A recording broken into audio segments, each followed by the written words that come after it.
Bem-vinda, minha amiga, bem-vindo, meu amigo. Esse é o podcast Enraizado, eu sou o BC Neto, é um prazer. Hoje nós vamos discorrer um pouco sobre se vale a pena ou não crer que a Bíblia é a revelação de Deus para a humanidade. Fica com a gente.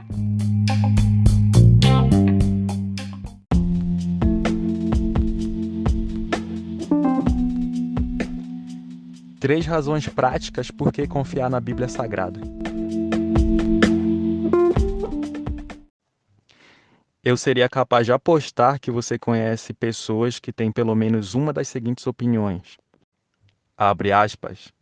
Que nada, essa Bíblia escrita há 2000 anos atrás, por um monte de homem pecador, vai trazer verdades, vai trazer uma palavra de salvação para a minha vida hoje, nesses tempos tão modernos e atuais.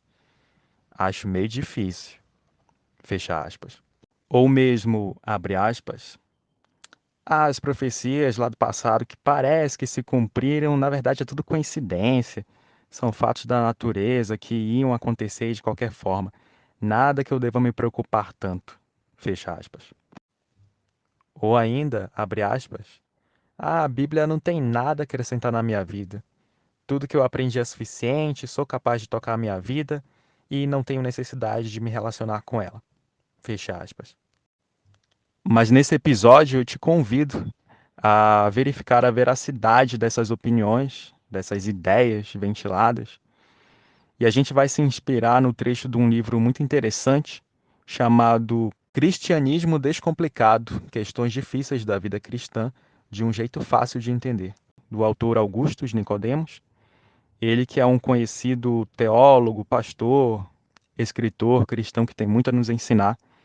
E vamos lá, vamos ver o que vai dar aqui.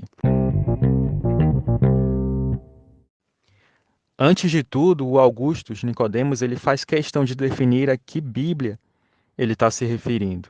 E na realidade essa Bíblia é uma coleção de 66 livros, sendo que 39 são referentes à antiga aliança que Deus fez com o povo israelita. Esses livros que eles já utilizavam largamente nas sinagogas, nos templos, fazendo as leituras públicas, porque acreditavam já na divina inspiração daqueles pergaminhos, daqueles rolos, e acreditavam que eles eram aptos para regular a sociedade, para ensinar o povo, para conduzir na santidade, etc.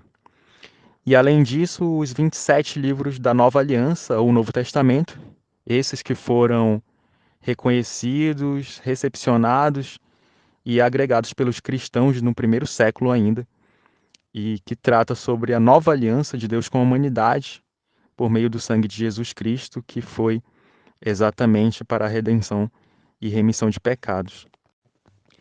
Portanto, a Bíblia que nós aqui do podcast Enraizado acreditamos é exatamente essa.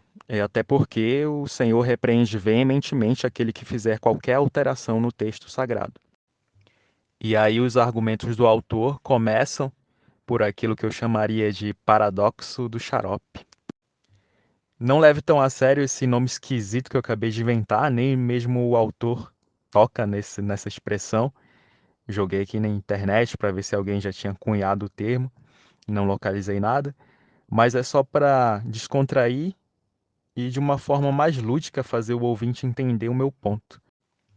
É que a palavra de Deus é amarga como esse xarope antigo que nenhuma criança queria tomar, mas que quando tomava, obrigada pela mãe ali, fazia um bem danado, promovia a cura. Se a Bíblia Sagrada fosse um livro que se prestasse ao objetivo de enganar a raça humana, muito provavelmente ela traria mensagens mais palatáveis, mais suaves, mais doces de engolir. Mais ou menos nessa linha. Fique tranquilo, você é a última Coca-Cola do deserto, vai dar tudo certo.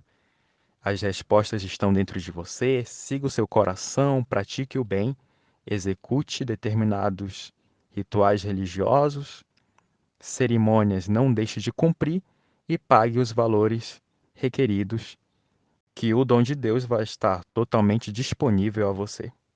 E na realidade, quem conhece um pouco de Bíblia sabe que não é nada disso. Muito pelo contrário.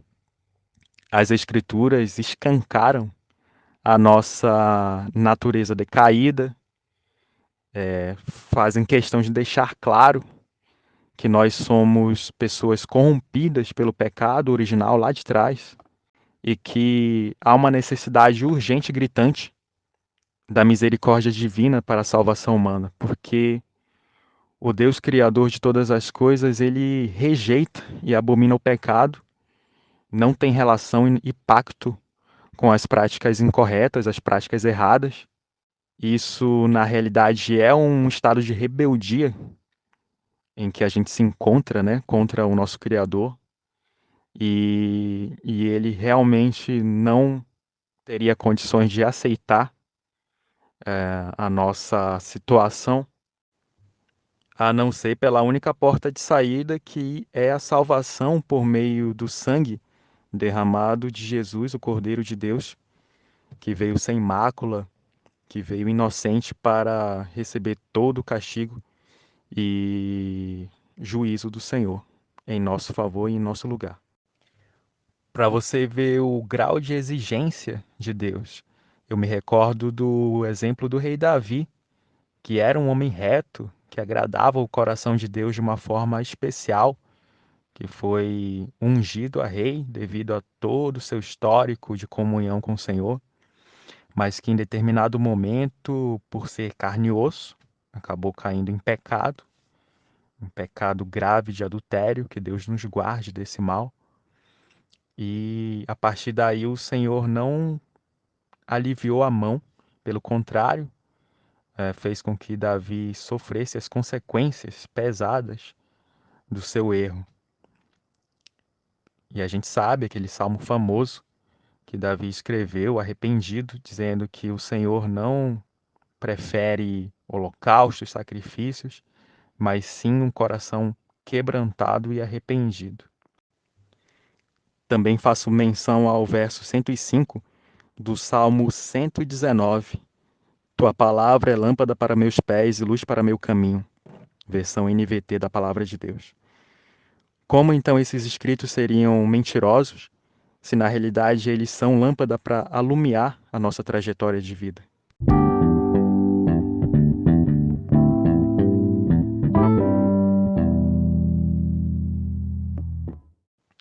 E o segundo argumento do nosso renomado teólogo fala sobre o grau de detalhamento e de antecedência das profecias, em especial das profecias relacionadas à vinda do Messias.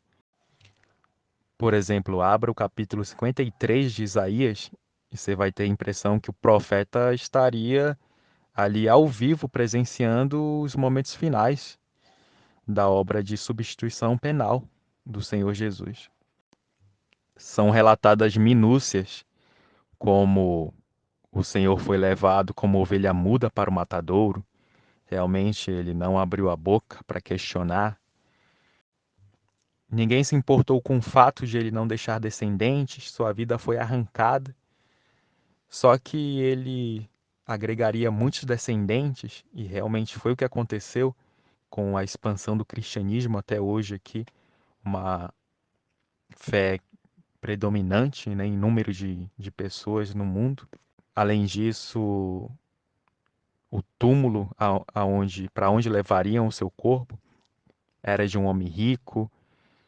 Tudo isso se cumpriu e eu deixo a cargo de vocês lerem com os próprios olhos aquilo que estava registrado. E a curiosidade é que isso foi predito por volta de 600 anos antes do nascimento de Jesus Cristo. E você já deve ter percebido que ultimamente os acontecimentos apocalípticos, vamos colocar dessa forma, têm se intensificado, têm diminuído de intervalo entre um e outro, têm espantado cada vez um número maior de pessoas.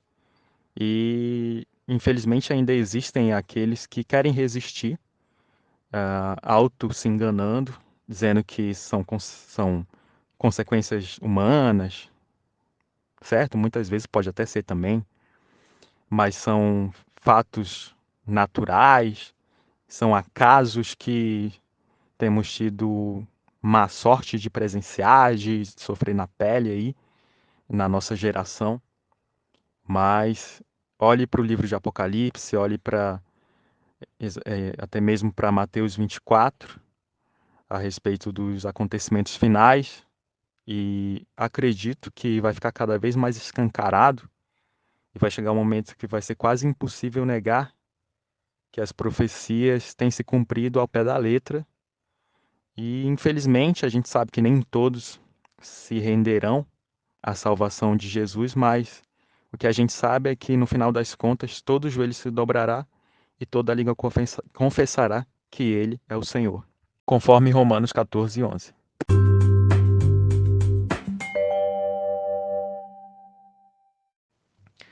Num terceiro momento, Nicodemos defende que a experiência que temos que ter com a palavra de Deus escrita deve ser personalíssima. Quer dizer que muita gente hoje em dia se propõe a criticar as escrituras, apontando diversas e supostas incongruências, contradições, erros, mas eventualmente estão baseadas em opiniões alheias, materiais duvidosos coletados na internet, ou às vezes até leituras superficiais demais da Bíblia. Mas a verdade é que é importante se dispor a tirar o pó da Bíblia na sua estante, folhear suas páginas, ler grandes porções dos textos, relacioná-los, porque todos eles trazem uma mensagem única, concisa, que aponta para a obra do Senhor Jesus na cruz do Calvário. E além disso, alinhavar tudo isso com constante oração, no sentido de pedir a direção do Espírito Santo para esclarecimento do que realmente o Senhor Deus quer comunicar conosco. E esse é exatamente o meu e o teu desafio na área do relacionar-se com Deus e sua palavra. Fazendo uma leitura um pouquinho mais livre do que o pastor Nicodemos ensinou, eu diria que só existe basicamente uma forma de descobrir se as sagradas escrituras podem trazer-me uma palavra de salvação, se as suas profecias são fiéis e se ela teria um poder sobrenatural agindo na minha vida particular, até de uma forma inimaginável até então. E essa única maneira seria disponibilizar o coração e a mente para recepcionar esses escritos sagrados. É mais ou menos como a lógica que eu aprendi há anos atrás, assistindo a um programa de TV cristão, que dizia: eu não tenho como te explicar com 100% de precisão qual é o gosto de um limão ou de uma comida ainda mais azeda. Não adianta eu tentar trazer explicações mirabolantes ou mesmo tentar apurar, aguçar os teus sentidos, a não ser que você mesmo use o teu paladar para experimentar e finalmente entender qual é o gosto daquele limão. E é mais ou menos assim também na nossa vida cristã. E para reforçar esse ponto, a gente pode deixar para reflexão, dentro desse último quesito abordado, a passagem de Tiago, capítulo 4, no verso 8, que fala: aproximem-se de Deus, e ele se aproximará de vocês. Lavem as mãos, pecadores, purifiquem o coração, vocês que têm a mente dividida. Isso fala acerca da necessidade gritante que o ser humano tem de largar as suas velhas práticas, de abandonar os seus próprios conceitos e entendimentos carnais que tem sobre a vida, correndo para os braços de Cristo para que ele possa fazer a boa obra, buscando um relacionamento fiel e verdadeiro com ele e com sua palavra.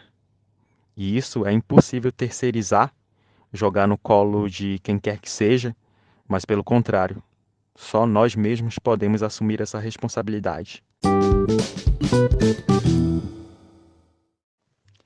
E depois de receber essas informações valiosas, quem sabe você está inquieto, inquieta, querendo correr para uma livraria mais próxima adquirir um exemplar da Bíblia Sagrada, mas pensa consigo mesmo: poxa, nesse momento eu não tenho condições financeiras, eu não conheço ninguém para me emprestar uma Bíblia. Bom, se você ouve esse podcast, é muito provável que haja um celular disponível. Baixa na tua loja de aplicativos, faça as leituras e, em nome de Jesus, essas palavras vão ter poder transcendental de transformar a tua vida. Não tem problema em ser em meio digital. E assim que o Senhor te abençoar na área monetária, eu te recomendo fortemente, adquira um exemplar físico da Bíblia Sagrada. E se você curtiu mais esse podcast, acredita que ele pode ser relevante e edificante na vida de outras pessoas? Por que não compartilhar? Fica à vontade. E eu vou ficando por aqui, volto numa próxima, se Deus quiser e permitir, com mais conteúdo para vocês. E te encorajo a correr para uma igreja que pregue o verdadeiro evangelho, te ensine a Bíblia de forma pormenorizada e te conduza ao céu em nome de Jesus. Fica com Deus.